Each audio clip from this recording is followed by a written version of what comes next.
energy.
Hi, Dr. I Charity. thought reading week would make me less angry. It didn't.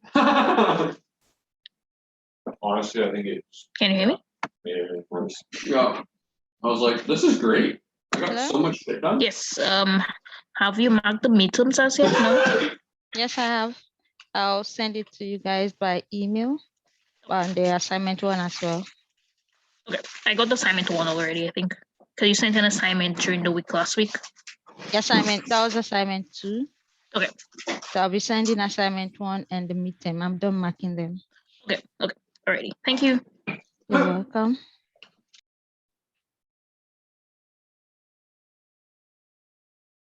And did you see the lab note I posted on Moodle for Wednesday lab?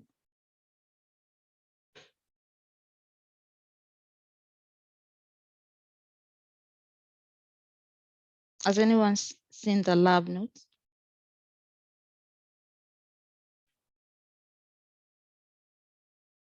Yeah, I just got it open here. Okay, good.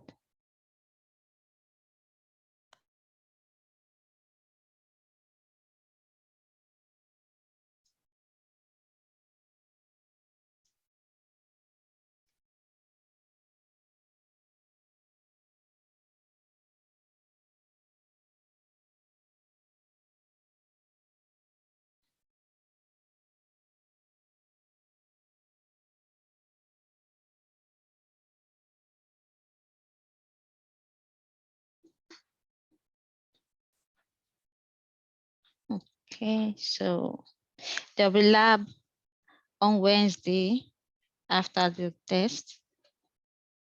And I think that'll be our 6th lab. I think so. Yes, that should be our 6th lab.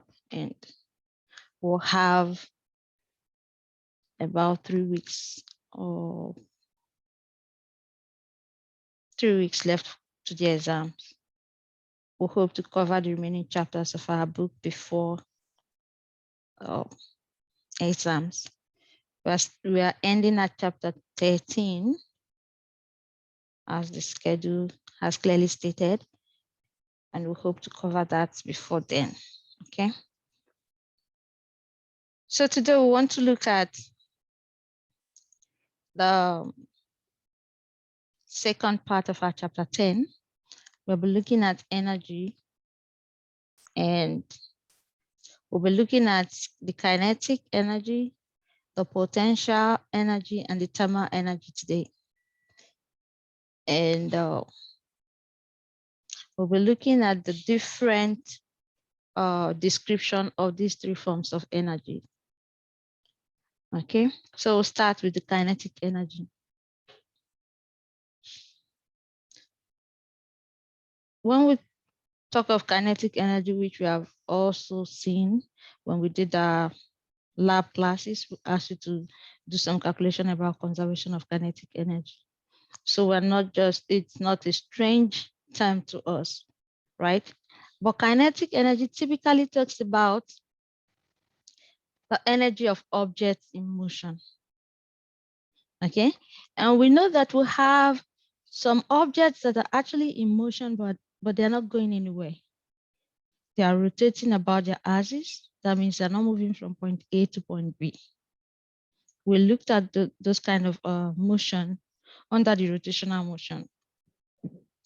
And as a result of this kind of motion, we will now look at kinetic energy in terms of these two types of motion, which is the translational and the rotational. One motion, which is the translational, is actually going to transit from a point to the other, but the rotational is going nowhere. So we'll look at the kinetic energy in terms of these two. So we'll begin with the translational kinetic energy. That is the kinetic energy possessed by an object that is actually going to move from a point A to point B. And this actually happens for objects that are not in any form of rotational motion. Okay, so let's see a typical example of the car that is moving from point A to point B on a tow rope. Okay, so we'll have this car that is being towed with the rope. The rope is vertical, no, horizontal to the ground. This, and it's being pulled. The car is being pulled with a force F. This is the initial velocity, and this is the distance covered by the car before and the after motion. All right. So we notice that this car has kinetic energy, translational kinetic energy, because it moved from point A to point B. We are used to the general formula of kinetic energy to be half mv squared. All right. How did we get this as the equation for kinetic energy? We'll be deriving that or looking at how we arrived at the final equation, half mv squared. Okay. So half mv squared, actually the kinetic energy of an object of mass m that is moving with speed v. Okay, so the speed v and mass m, the square of the speed v and mass m multiplied by half is what gives us the translational kinetic energy equation. All right, so how we arrived at this final equation for the energy is what we want to look at on this side. From our equation of work done, which is force times distance, we actually have that for this kind of object that is moving from point A to B, we just ignored the frictional force and the drag force. We assume that they are small enough to be ignored. So the force, sorry, this is not FU, the force of the work done by the tow rope on the car is actually given by this equation. Remember this equation because it will keep occurring in our discourse today.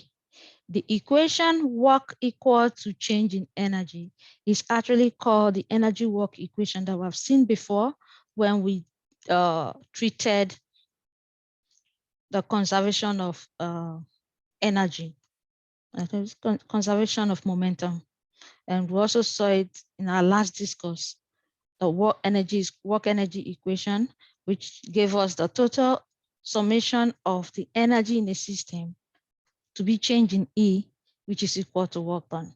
And because we're referring to kinetic energy in this case, we have to just define our change in E to be the very one we're focusing on, which is change in kinetic energy. In this case, change in translational kinetic energy. So anyway, you see the work done equated to energy, that equation is called the energy work energy equation. Okay, so from our work energy equation, which we're talking about kinetic energy this time, change in K is actually going to be the kinetic energy. When I say kinetic energy, I'm referring to translational kinetic energy final minus that of its initial. Okay, so We have defined work done as force time distance. We have also defined work in terms of work energy equation. We can actually equate these two, but let's not go there yet. Now let's recall the kinematic equation, the V final squared, V initial squared plus 2A change in X. Now we're using S because the displacement is happening on the X axis. If it was on the Y axis, we'll be using Y. Okay, so I haven't recalled this equation, and we'll have our changing distance to be D and A to be from the equation Newton's second law. Okay, so we got A to be F over M. You remember this equation. So we can actually substitute A and change in X. So substituting for these two using these defined parameters, we'll have this same equation, V squared for final, and then the initial squared, the F D, F A is F over M, D change in X. This FD is actually work done. So we can actually put W in place of FD. So we'll now have that V squared, the final, equal to the initial plus 2W over M. Now, if we make W the subject of formula in this equation, that means we'll move this first to this side to have change in velocity squared, which is this, and then M will also go to multiply, divide both sides by 2. That is how we'll have W equal to half M into V final squared minus V initial squared. Therefore, if we expand this bracket, we're going to have the half mv squared for the final minus the half mv squared for the initial, which is actually the kinetic energy for the final, that for the initial. All right.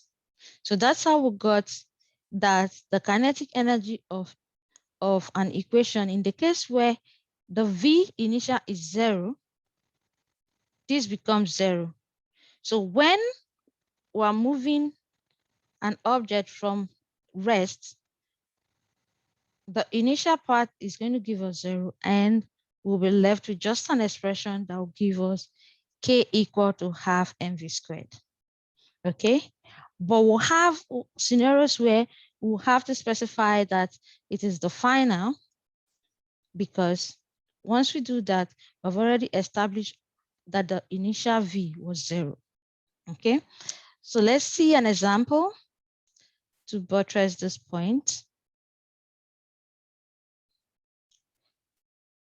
At a history center, an old canal boat is pulled by 2 draft horses. It doesn't take much force to keep the boat moving. The drag force is quite small, so it's going to be ignored, just like we did in the derivation. But it takes some work to get the 55,000 kg boat up to speed.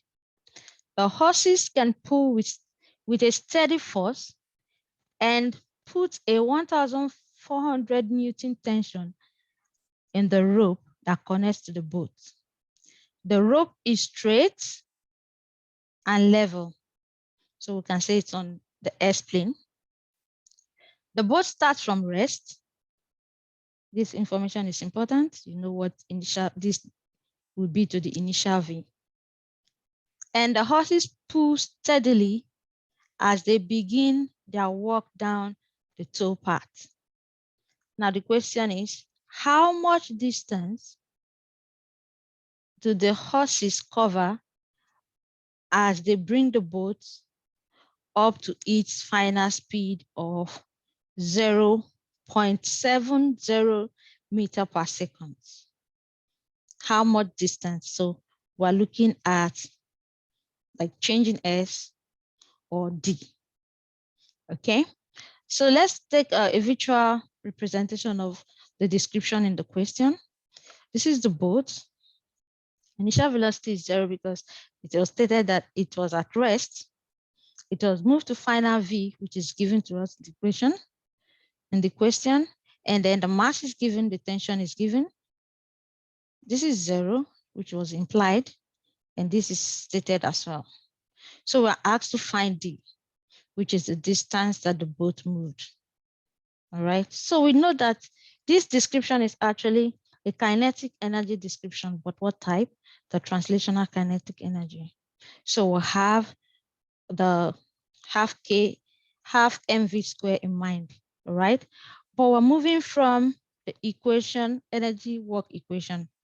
From our energy work equation, we'll have change in K to be equal to W, which is work done. But we know that W, which is work done, is equal to force times distance. In this case, the force here is the tension force, so we put the TD there. So if we know that change in K is actually equal to, because the initial is 0, the initial velocity is 0, so we will have only the final part of the equation, which is half mv squared final. So we equate this, put this and this into the energy work equation, which now gave us kinetic energy parts. This one is our change in K, and this is our W.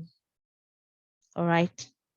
So we did this because this is this equation that will bring in the distance that we're asked to look for. So we'll make the distance, which is the unknown, the subject of the formula. And to do that, we divide both sides by T. So we'll have mv squared final over 2T. So we'll substitute the parameters that were given in the question. The mass was given, the final velocity was given, we square that, then the tension was given, and we'll have our final answer to be 9.6 meters. So the boat actually moved the distance of 9.6 meters.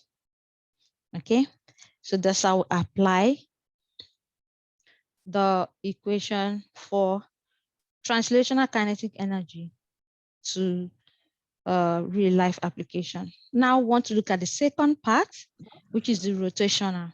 All right. I'll be bringing this up for much later in our discuss, okay? So just keep that in mind. Let's progress. So the rotational kinetic energy, which we have already stated in our introductory statement, that it is actually the motion of an object that is not, it's moving, but it's really not going anywhere. That means the overall translation of that motion is 0, no translational motion, okay? So we already have in mind what the equation of kinetic energy is, because whenever we are asked, we just know it is half mv squared. But what happens to the particle that is actually in motion, but in a rotational motion, it is not translating, okay? So quickly look at, when we describe the rotational motion, we use the example of the wind turbine. We're still going to use that here. If we have different particles on the blade of the wind turbine, we know that the summation of that particle will give us the final velocity of such. So but we're just going to pick 2 points, which is the M1 and M2, okay? So the velocity for a particle in a rotational motion, V, is equal to WR.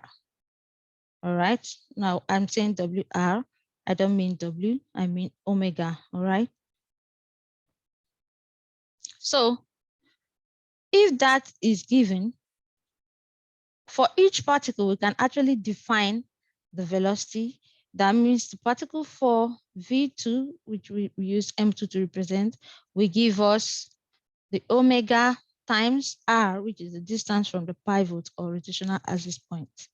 Okay, same applies to the particle for M1. The velocity will be equal to omega, which is angular velocity, times the distance from the pivot. All right. So if we have different objects that is just more than one, we're going to have that the total kinetic energy in that system will be the summation of the kinetic energy of the different particles. All right.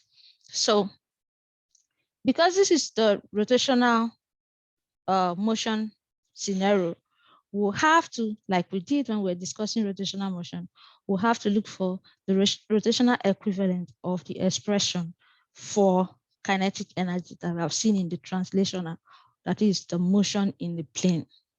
Okay, so if V is given to be omega R, and we know that half mv squared is a K equation, right?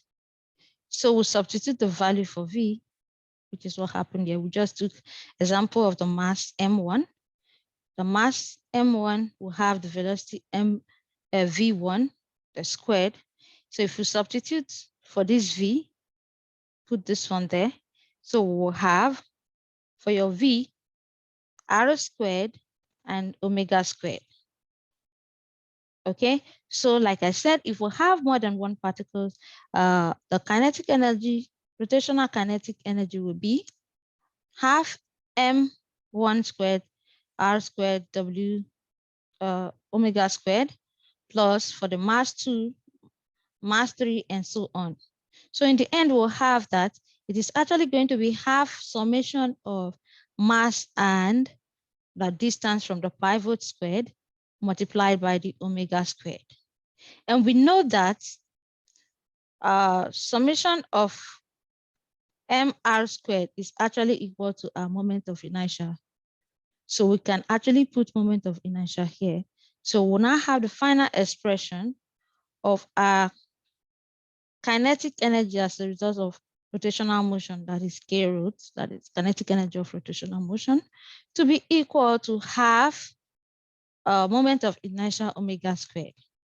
And we know from the table we have given before, moment of inertia is the rotational equivalent of mass, and angular velocity is the rotational equivalent of velocity.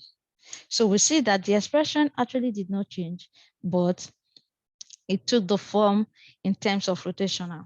Okay, so we now have cases where we see objects that are actually translating and rotating at the same time. All right, like we saw in rolling motion. So for objects, rolling objects such as the wheel of a bicycle, we will have that the total kinetic energy of such system will be the addition of the translational and the rotational. So it is the sum of both translational motion and the rotational motion in that system. So we'll have under the kinetic energy, the translational that gave us the very first expression, half mv squared, the rotational, which will give us the rotational equivalent of the expression to be half moment of inertia and omega squared. And we'll have the third scenario, which is the rolling object, which will be the summation of both the translational kinetic energy and the rotational kinetic energy. So we have half mv squared plus half moment of inertia omega squared. Okay, so let's see an example with such rotational and rolling objects. Okay, so we'll have two bikes that have the total mass but different. They have the same total mass but different wheel mass. Okay, so the two bikes have the overall total mass, but the wheel, they are different. So bike one has a 10 kg frame and two 1 kg wheels. You know, the wheel of a bike is 2. So each one is 1 kg. And the bike 2 has the frame mass to be 10 and 9 kg, and the wheels is 1.5 kg. Both bikes have the same 12 kg total mass. Okay. Now the question is, what is the kinetic energy of each bike when they move at the speed 12 meters per second? Most of the weight of the tire and the wheel is at the rim. So we can model this system as a hoop. Okay. Now the hoop is a circular band of material, either made of metal, plastic, or wood, or whatever. It's a circular band.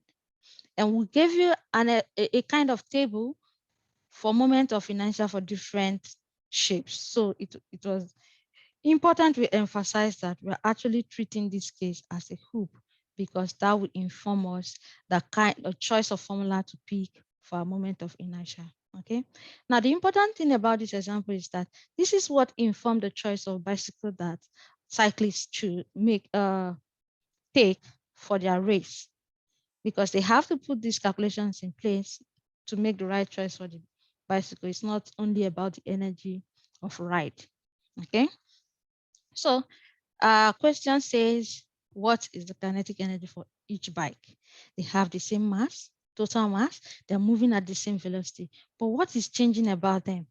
Their wheels are different, their frames are different. So we're not just focusing on the total, but how to maximize the different parts to give us the maximum speed. Okay. So for the frame we see in the system of a bike will have the frame undergoing a translational motion, but the wheels is undergoing a rolling motion. Rolling motion has both the translational and rotational parts. So it's rotating about its axis and also moving from point A to point B. So we'll have the total kinetic energy of the system to be the sum of the translational and the rotational. Okay, we'll see how that break down in the solution. So for the frame, we already know that the frame which is undergoing a translational motion has the kinetic energy represented with the K frame, half mv squared. But for the wheel is a rolling motion, so it's going to be remember the expression we just gave last, the sum of translation and rotational. So it's going to be half mv squared plus half inertia and omega squared for the wheel, kinetic energy of the wheel. Now, the moment of inertia of a hoop is given as mr squared, mass, and you know what r is still the distance from the center or the pivot or rotational axis. Okay, so if we substitute that into our moment of inertia here, and we'll have that v equal to wr, therefore omega r, therefore omega is equal to v r. And for the wheel, we'll have v, the big R represent with the big R, because the expression of our R in a moment of inertia is with the big R. So we'll substitute this as well into the equation. So having known that this is the expression for the wheels, we bring in this represent the translational part. For the rotational part, we substitute mr squared for I and substitute v over r for the omega squared. So this squared will take off this. It will be half mv squared plus half mv squared, which will give us whole mv squared, like 1 mv squared. So that is how the total kinetic energy for the wheel became, mv squared. Now, because the bicycle has 2 wheels, we have to multiply this by 2. Okay, so that is how we got for the total kinetic energy of the system of a bike to be for the translational part and the rolling part. These two came from the 2 wheels that the bike has. So breaking this down, this is the expression for the frame, which is translational, and this expression for the rotational or rolling, the 2mv squared. Remember, 2 came from the 2 wheels in a bike. So if this is our final expression for the total kinetic energy, we can proceed to tackling our question, which is, what is the kinetic energy of each of the bike? Okay, so the kinetic energy for each of the bike, will substitute the parameters that are given. For the bike 1, yes, Jennifer, you raised your hand. Can you come Yes, on the mic? I don't see where you canceled out the half to become mv square. Sorry, I missed that part. Okay, I didn't cancel out the half. I just added it. It's like saying half plus half. Okay, half plus half will give you what? Oh, okay. 1. So I give you So 1. it is actually half mv squared plus half mv squared. You know, Okay. when this r cancel out this r is squared. Okay, so this v is squared as well. So what will Okay. remain here is, so it's like half mv squared plus half mv squared will give you 1 mv squared. That is Okay. half plus half. Yeah. Okay. Okay, I see it now. Okay. So we substitute the parameters given into the question for bike 1. The mass is given as 10, and the wheel, the total velocity for both is 12, plus for the rotational part, no, for the frame, the mass of the frame will give us the mass of the frame and the mass of the wheel. So mass of the frame plus the velocity, the mass of the wheel, that's why we have mass of the wheel times the same velocity that was given squared to give us this final answer. We did that for the bike 2 as well, substituting the mass of the wheel frame with the speed, then which is the final speed, the mass of the wheel, this is the frame, this is the wheel, and the speed to give us this. We'll notice that the bike 2, which has the smaller frame but big wheel, is going to move faster than the bike 1 with a big weight, heavier frame and smaller wheel. Okay, so that is why you see some shape of the cyclist bike looking strange. It looks like that the wheels are bigger than the whole bike itself, because they want to achieve the maximum speed. Okay, so we'll move on to the second energy type we want to look at today, which is the potential. So whenever you think of kinetic energy, think of translational, rotational, and rolling. Okay, each of them have the same basic expression for half mv squared, but in different scenarios expressed according to the defined term.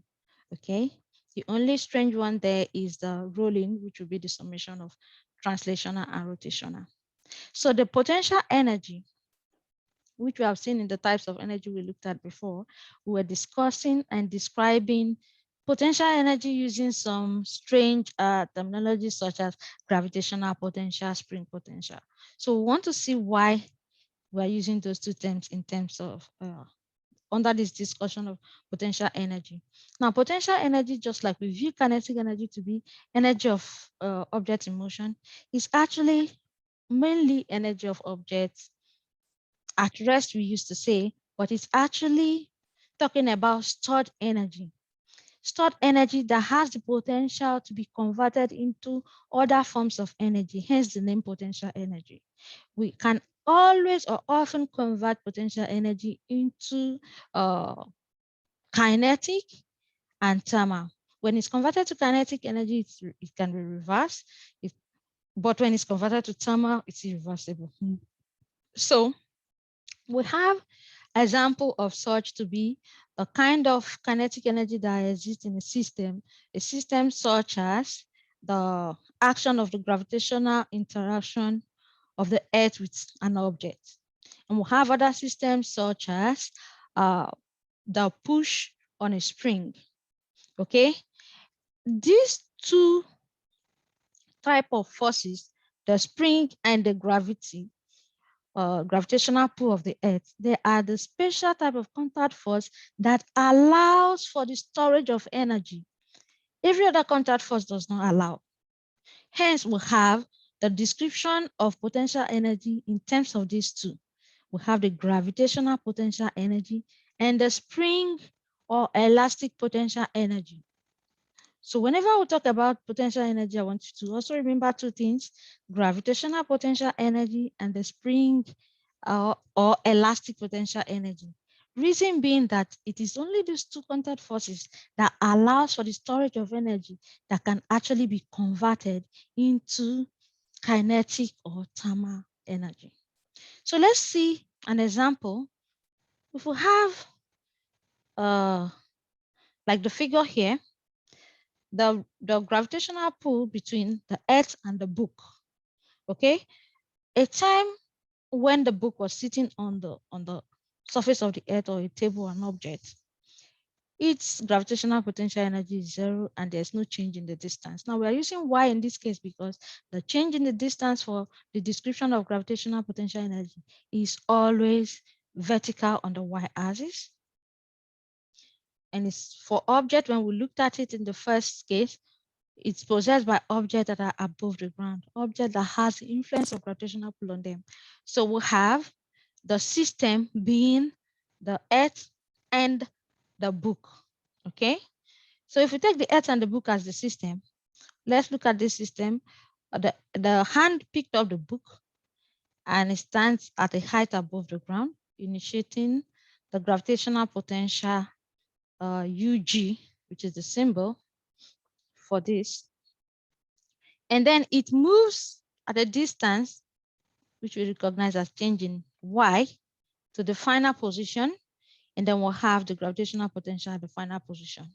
So the higher the height, we'll see the increase in the gravitational potential because it comes to a position and it rests at that point. Okay, because this object or lifting of this book with the hand is moving at a constant speed, we can say that it is at dynamic equilibrium and the net force is equal to 0. We have looked at that. When an object changes position, it's in dynamic equilibrium, and when it's at rest, it's in static equilibrium. All right.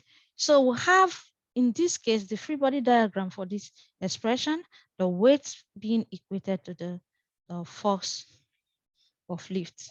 Okay, weight is always present when we describe gravitational influence on an object. So F force here for the hand is going to be equal to mg. So let's look at the expression. We know that the expression of potential energy is mgh, just like we know for that of kinetic energy. But how did we arrive at mgy? Some textbooks will say mgh, sorry, talking about height, but we're using y now because we're specifying description in the y-axis. Okay, so you see that we start again with our equation. What do we call this equation? Who can remind me the name of this equation? Somebody should come on the mic and just mention it. Let's go on. Work. Is Yes, it the work energy equation. Sorry. Yes, it is the work energy equation. Okay, the equation that always tells us that the change in energy is going to be equal to work done. So because we're describing now the gravitational potential energy with the symbol UG, we're using specifically the change in that gravitational potential energy to be equal to work done. And we know that the expression of change in energy will always be final minus initial. And we'll have that delta UG. Okay, so if delta UG is this and we substitute into this equation, we'll have the final to give us the initial plus the work done. We'll go also analyzing this term using the work equal to FD, force times distance, and that distance is actually a change in Y, which is final minus initial. And we brought in something because we're describing the force in terms of gravitation. So our force here will be you know, in the first case, we use MA, right? But because we are referring to the gravitational potential, which will describe weight, we'll have mg. So if W equals to Fd and D equal to change in Y, force equal to mg. So our W is now equal to F. What is your F? Mg. D, that is mg D. You get it? So work done is actually equal to mgy. If we put that into this equation, substitute where you see W, put this. We'll have gravitational potential final initial plus mgy. Okay. You know, if this one moves back to this side, it's still going to be change in UG being equal to mg change in Y, right? So in that case, we want to establish something here, that the higher the object is lifted off the ground, the greater the gravitational potential, okay? So, but we have a case where that we can describe that the change or the initial or a point where UG is 0, at that point, the potential energy, the gravitational potential energy possessed will be expressed as UG equal to mgy.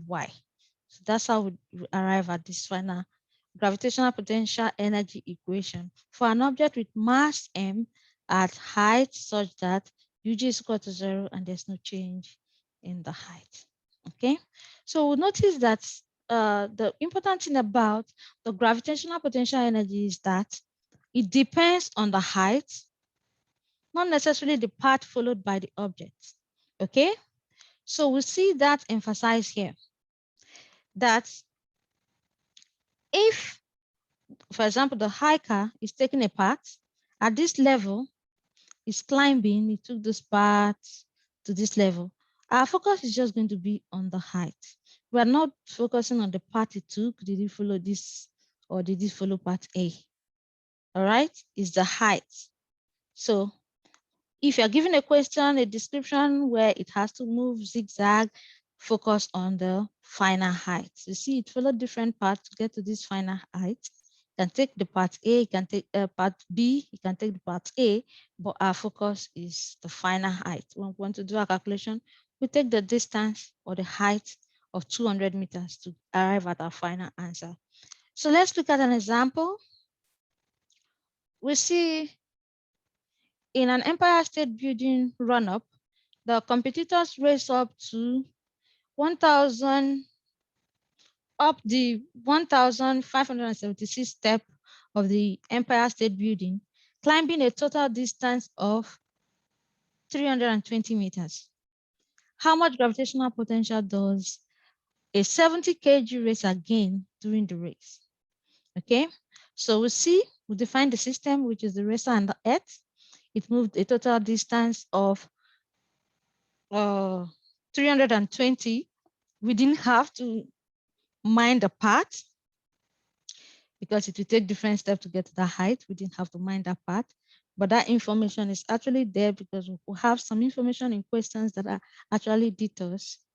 Okay, they are distractions. We don't focus on that. So if we apply our equation of potential energy, gravitational potential energy, we will see that the change in Y is already given to us as 320 meters. So the mass of the racer was given, and G is our standard value, 9.8. We substitute all this information into this equation to arrive at the final gravitational potential energy of 2.2 times 10 raised to the power 5 joules. Okay, so this example is just to emphasize that we do not put into consideration the path taken, but also just focusing on the height. So we'll move to the second part of the potential energy. We've looked at the gravitational potential. We're now looking at the spring potential or the elastic potential energy. with the symbol US. Okay. Now, we have established that potential energy is energy stored in object and can be converted into several forms. All right. So for this spring potential, we start our derivation as well from the work energy equation, specifying that this is for the spring energy, but in the description of the spring force, we use the Hooke's law, which is given as minus K change in S. Now we're using S because we're describing the compression of spring in the S plane, okay? So if we turn the spring the other way, we can describe it also in the Y plane. All right, but let's take our description in the S plane. So from the Hooke's law, we know what K is. K is our spring constant. And from Hooke's law as well, if we apply the relationship of this hand and the spring, it will give us an action reaction pair, which comes from the Newton third law, meaning that the definition of Hooke's law will actually give us the force to be plus here, because that will be the force, the opposing force of the opposing force that the hand exerts on the spring. Okay, so the spring pushed back on the hand with the Hooke's law, and then the hand on the spring with the opposite but equal force description. Okay, so we noticed something about the spring force. When you're pushing a spring, we don't have a kind of constant force. That means that we push a different force on the spring. For example, if you push to this extent, you want to push further, you apply more force. You might not take the same force that you push from this to go further. So we tend to express the force on the spring with the average force, okay? Because it's not a force that we can describe as constant force. So the average force applied on the spring is given as half Ks. S is your distance, K is your spring constant, and half is a constant unit. And this is already an established equation. So if W is given to you to be force times distance, and the force applied in the spring is actually average force, so we have average force times distance. And average force is given as half mv Ks. S here stands for your distance, so that's the S outside. So if we multiply, we have half K S squared. Okay, so that's how we arrive at the equation. That change, we put this equation of W back into this work energy equation. You know, we're always deriving the expression of our energy equation from the work energy equation, applying the scenarios with the understanding that rules the particular expression. Okay, so we'll have the expression, this half K squared, to be that of the energy equation. So let's quickly run through this example. If you have a graph given to you that describes the expression of spring, so we made the plot of the restoring force versus the extension for the Achilles tendon, that is the tendon on your foot part when you're taking a race, and the maximum stretch for the tendon when at a point in that race is 0.5 cm. What energy is stored in that stretch? So what we did was, from the information given and the graph, we can actually get our slope, which is our spring constant. And we just did that by taking the maximum points here, 400 Newton over, we converted this is in cm to meters to give us this value as our K. So since we now know our K, we can actually apply it into the equation for spring constant. The value of K is given. They give us a stretch, which is the distance x squared. So we'll substitute into this value to get that the final stretch energy is 2.1 joules. So let's keep this. This is exercise we ought to do as well, but I'll comment on that if we still have time. We have 5 minutes to look at the last one, which is the thermal energy. So the point you should take about potential energy is that we have an expression for the gravitational potential and we have for the spring potential. And this is because the spring and gravity is the only two contact forces that allow for storage of energy that can be converted. Now, another form that the energy can be converted to, especially the potential energy, is the thermal energy, right? And we recognize thermal energy to be the energy as relates to the hotness and coolness of the body. Okay, and whenever we want to describe the hotness and coolness of the body, we describe them in terms of their microscopic motion. Okay, we notice that a hot object has the microscopic or atoms moving at high speed constantly than when the object is cold. Okay, so we see that the kind of energy referred to as thermal energy is actually going to be the summation of this microscopic potential and kinetic energy to give us the final thermal energy. Okay, so let's see a picture here that describes the atomic view of the thermal energy. Look at when the object was hot.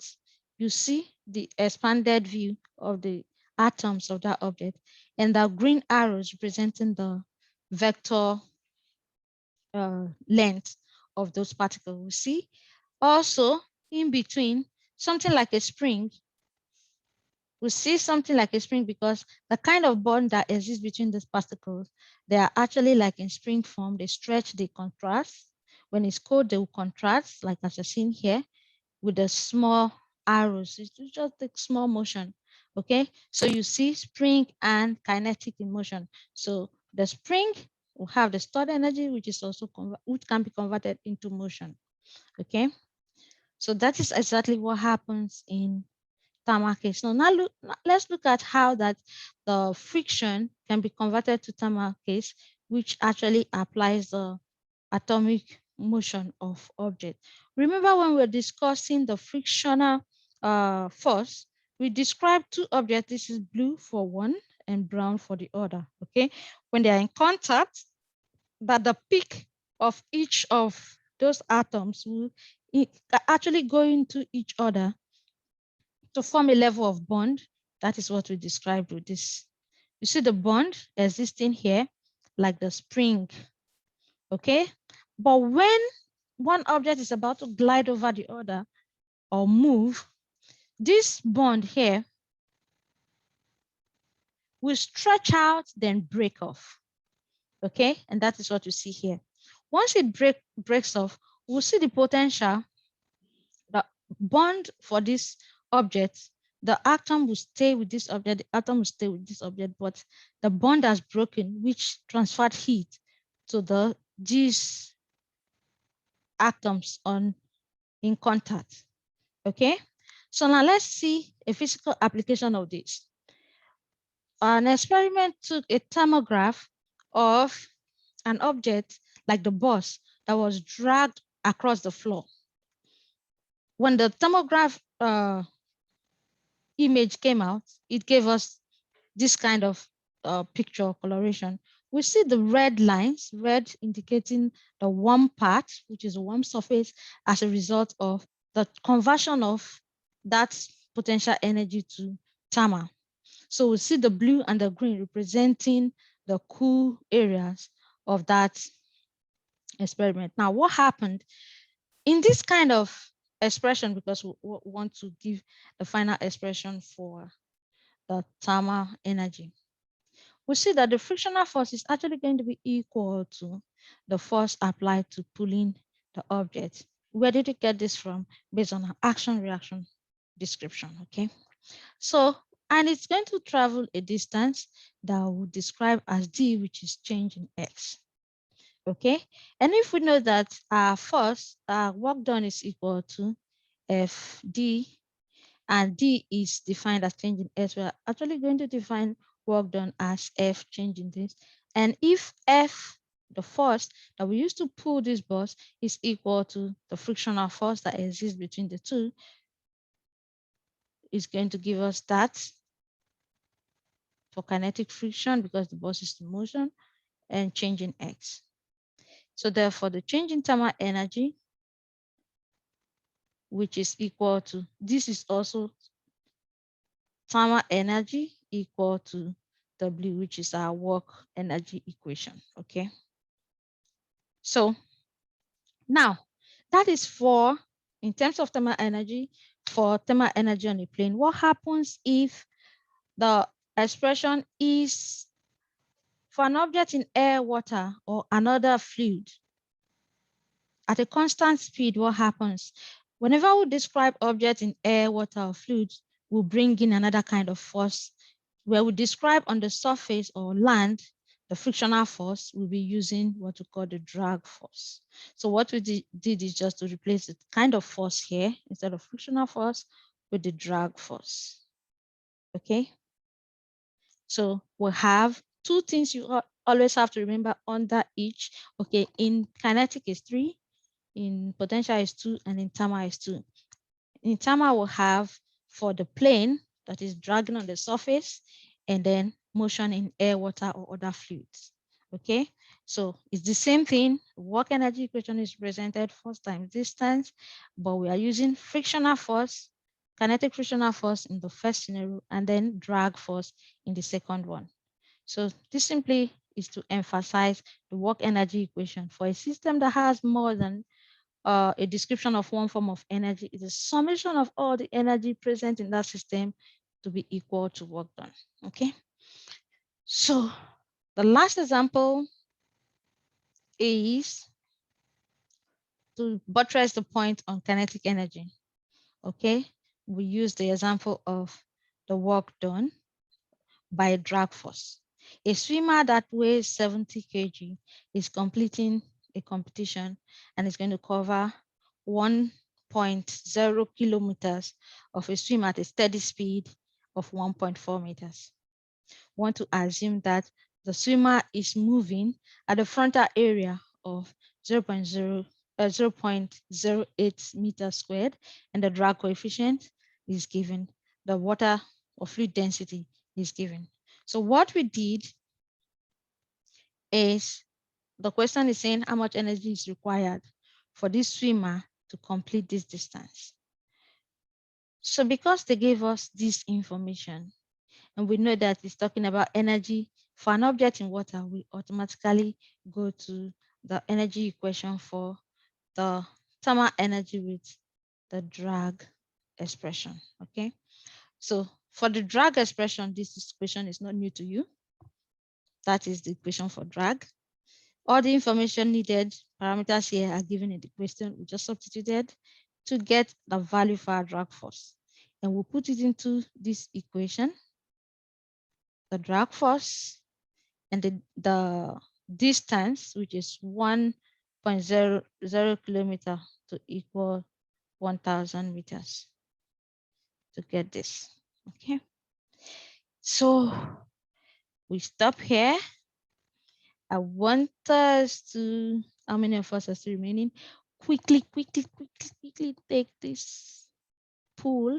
And if you have any question, just feel free to, we just take only one. 2 minutes, or 1 minute, you should be done. Let me launch the poll. Okay. Put in your answers for this.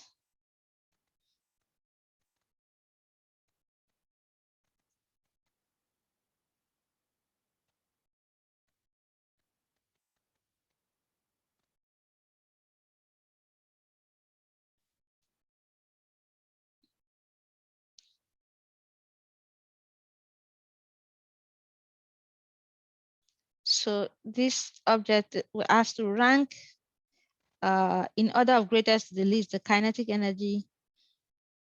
And I expect you to use the equation half mv squared. The mass and the velocity is given. If you apply it into the question, half mv squared, then you arrange according to to the order of increase. Okay, thank you so much. Do we have any comment, question on anything at all before we call it a day?